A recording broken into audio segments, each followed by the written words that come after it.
चीरहरण करता हुआ दृश्य क्यों? आखिर क्यों? राजनीति के धुरंधर बार बालाओं के साथ अक्सर ठुमके लगाते देखे जाते हैं। सभ्यता के शब्दकोश को जरा खंगालिए, देखा जाए कि राजनीति के कौन से पन्ने में अश्लीलता और राजनीति का गठबंधन है। यह मुद्दा बेहद संवेदनशील है और आज इसलिए चर्चा इसी मुद्दे पर है। लोकसभा की नाव के जो हैं खेवनहार, लगा रहे हैं ठुमके वो मंच पे बारंबार। नेताजी के नचैया क्या पार लगाएंगे नैया। नेताजी यानी माननीय मुलायम सिंह, उन्हीं की पार्टी की सरकार यूपी में है। उन्हीं की पार्टी के लोग बढ़ चढ़कर दावा कर रहे हैं कि माननीय नेताजी यानी मुलायम सिंह यादव को दिल्ली में प्रधानमंत्री बनवाएंगे, और उन्हीं की पार्टी के जो नेता हैं वो नचैया बने घूम रहे हैं। इसीलिए आज हम ये मुद्दा आपके सामने रखने के लिए मजबूर हैं। लोकसभा चुनाव सर पर हैं, बयानबाजियों से कयास लगाए जा रहे हैं कि लोकसभा चुनाव शायद वक्त से पहले हो जाएं। ऐसे में कोई पार्टी किसी से पीछे नहीं रहना चाहती। सारे लोग जोग जतन कर रहे हैं कि ज्यादा से ज्यादा सीटें कैसे जीती जाएं। लेकिन समाजवादी पार्टी के एक घोषित उम्मीदवार साहब चिंता करने के बजाय, चुनाव की तैयारियां करने के बजाय ठुमके लगा रहे हैं, वो भी सबके सामने मेले में। ये देखिए,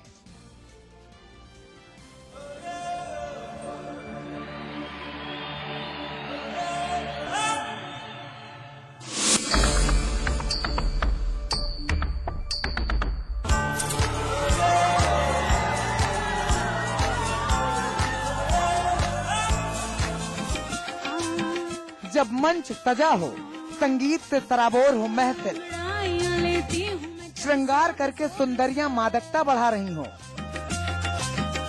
तो मन मचल ही जाता है। फिर न पद की गरिमा का ख्याल रहता है, न जिम्मेदारियों की फिक्र। लचकती कमर पर 62 साल का दिल भी बेईमान हो जाता है। क्या करें, दिल तो बच्चा है जी। बालाओं के ठुमके पर फिदा है ये साहब। लचकती कमर का जवाब मटकती कमर से दे रहे हैं।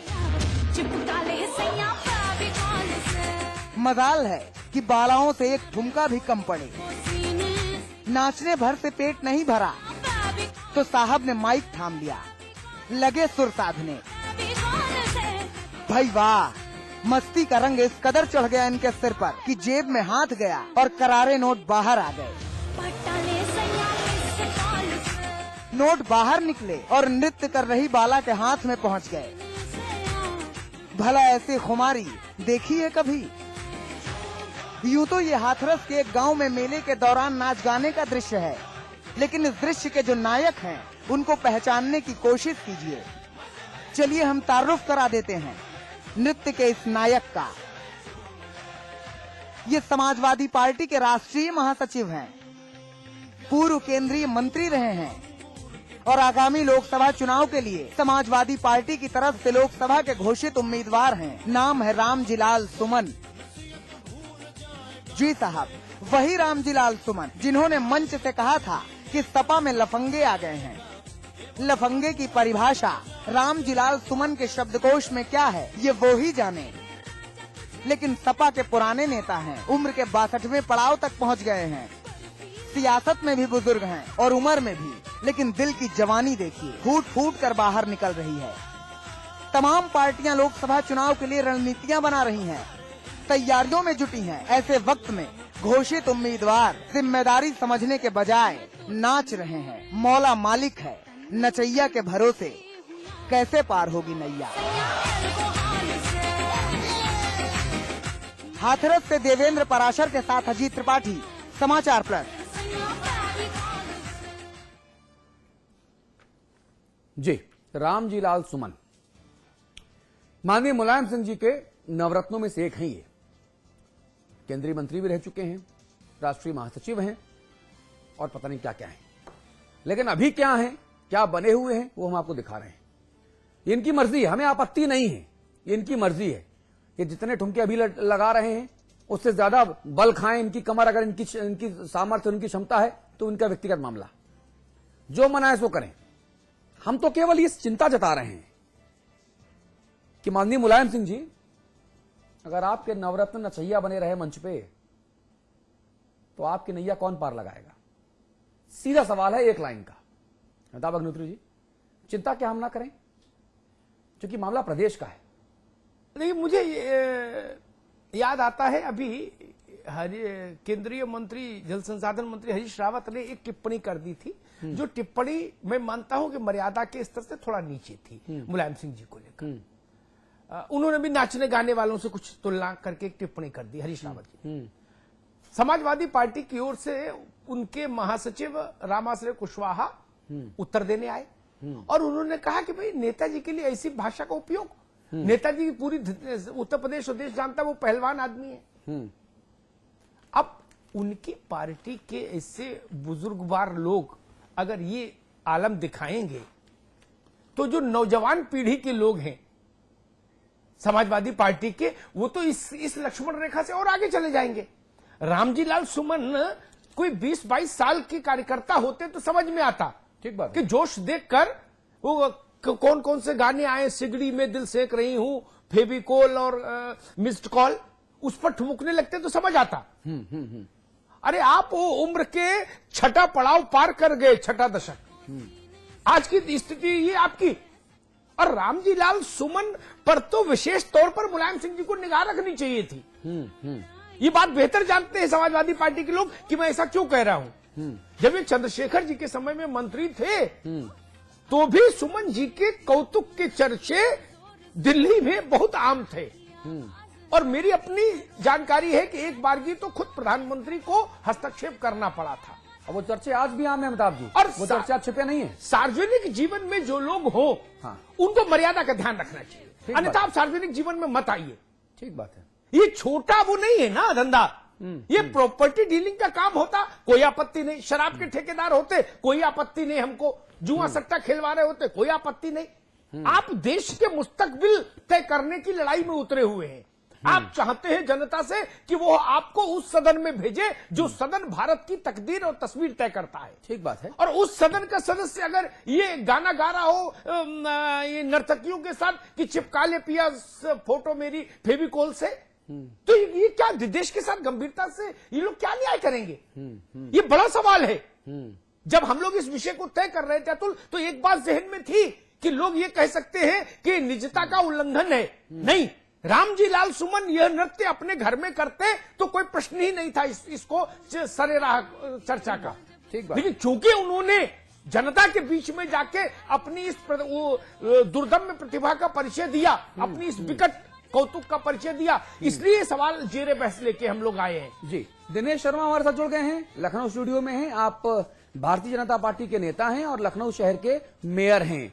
अमीर हैदर साहब हैं, आप कांग्रेस की नुमाइंदगी कर रहे हैं। आप दोनों का भी स्वागत है। शर्मा जी, ऐसा कहा जाता है उम्र 55 की और दिल बचपन का। यहां तो उम्र 62 की है, घोषित तौर पे। हो सकता है 2-3 साल छोटा करके लिखवाया हो तो 65 का हो जी। ये जो अचानक से जो कौतुक, जो पराक्रम कर रहे हैं, जो अचानक से जवानी जोर मारी मंच पर सबके सामने, जी, इसके पीछे की कोई वजह अगर बता पाए? देखिए, राजनीति के क्षेत्र में समाज की दृष्टि हमेशा राजनेताओं के ऊपर होती है। हाँ, और राजनेताओं में अगर शुचिता का अभाव रहा हाँ, तो समाज में निंदा का पात्र बनते हैं। लोग रोल मॉडल मानते थे नेताओं को, और आज भी लोग रोल मॉडल मानते हैं नेताओं को।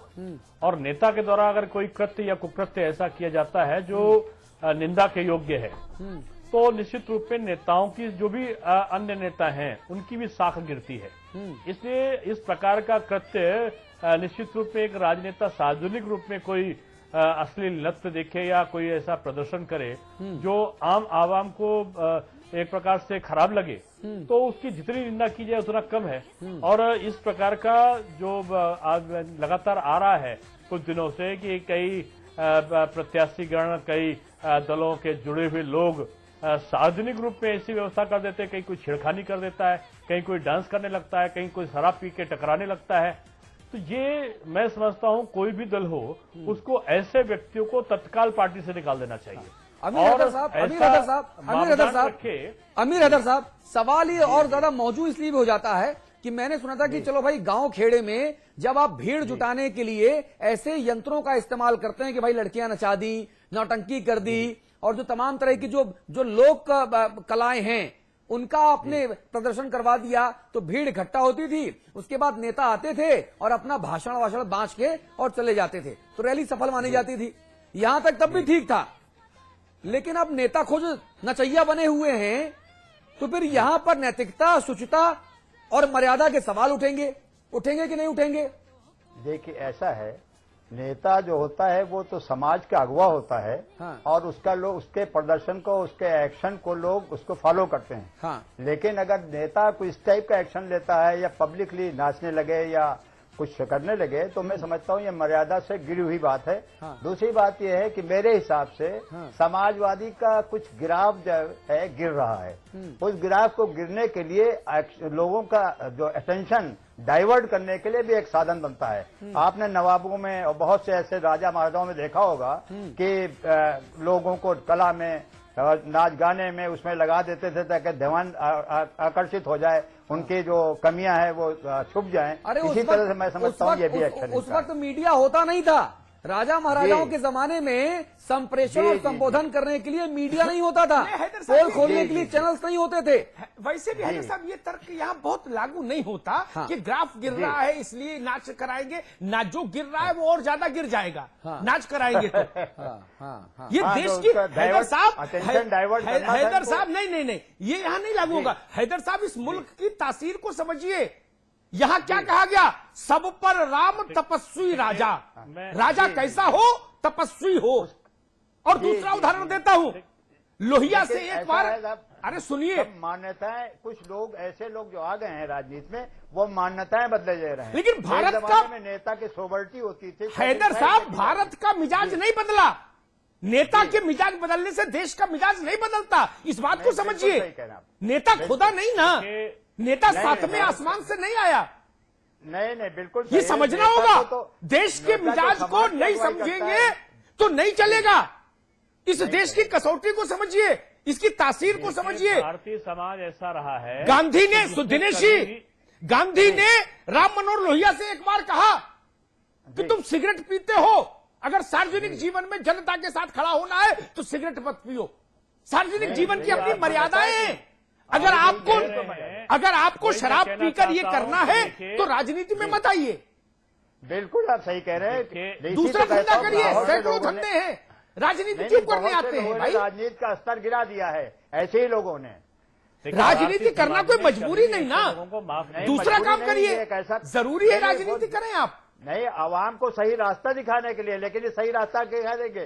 जो खुद भटक जाते हैं, जिनको ये खुद सही रास्ता क्या दिखाएंगे? हैदर साहब, जिनको अपना रास्ता नहीं पता वो दूसरे को रास्ता दिखाएंगे। अरे मुझे लगता है ये भटके नहीं है हैदर साहब, ये भटके नहीं है, ये इनके हिसाब से सही रास्ते पर चल रहे हैं। भटके तो हम और आप हैं। और आज इसीलिए आज मैं सुबह से कोशिश कर रहा हूं कि सत्तारूढ़ समाजवादी पार्टी का कोई नेता हमारे स्टूडियोज में आए, इस मुद्दे पर स्वस्थ बहस करे। कोई नहीं आया। बहुत सारे नेता ऐसे जो हमें एसएमएस करते हैं कि साहब ये खबर है, ऑफ द रिकॉर्ड ब्रीफिंग करते हैं। हम जब कहते हैं सामने आ जाइए कैमरे पर, नहीं आते, कहते हैं आप चला दीजिए बस। वो नेता भी आज नहीं आ रहे हमारे सामने। बात होती कहते हैं, अगर अपनी बात भी तो सही कह देते हैं। गलत देखिए, मेरा कथन ये है कि भारत का समाज ने कभी भी ऐसे लोगों को माफ नहीं किया है। हाँ। एक रावण ने केवल यही गलती की थी कि सीता जी का अपहरण किया। 1 लाख पूछ 1.25 लाख नाती जय के घर में दिया न बाती, पूरा खानदान नष्ट हो गया। द्रौपदी का अपमान किया तो पूरा कौरव नष्ट हो गए। यानी महिला का के साथ में जो छेड़खानी हो रही है, जैसे एक नहीं, शर्मा जी, मैं दुरुस्त कर दूं आपको। आज तक नहीं। शर्मा जी, ये छेड़खानी नहीं है। ये मदनोत्सव मना रहे हैं, ये छेड़खानी नहीं है, ये मदनोत्सव मना रहे हैं। आप पहले मेरी बात तो सुनेंगे। जो वो छेड़खानी टेंट के अंतर्गत एक महिला के साथ में की गई थी, एक सांसद प्रत्याशी के द्वारा। प्रतापगढ़ के कहाँ के वो प्रतापगढ़ के सांसद हैं जिन्होंने छेड़खानी की महिला के साथ में। ये दूसरे प्रत्याशी हैं, आपने पहले को छोड़ दिया। नहीं, तो छोड़ा इस प्रकार का आचरण चाहे किस दल का हो। सीएन सिंह भी मेरे जहन में है, सीएन सिंह भी मेरे जहन में है। छोड़ता नहीं हूँ, न भूलता हूँ, न छोड़ता हूँ।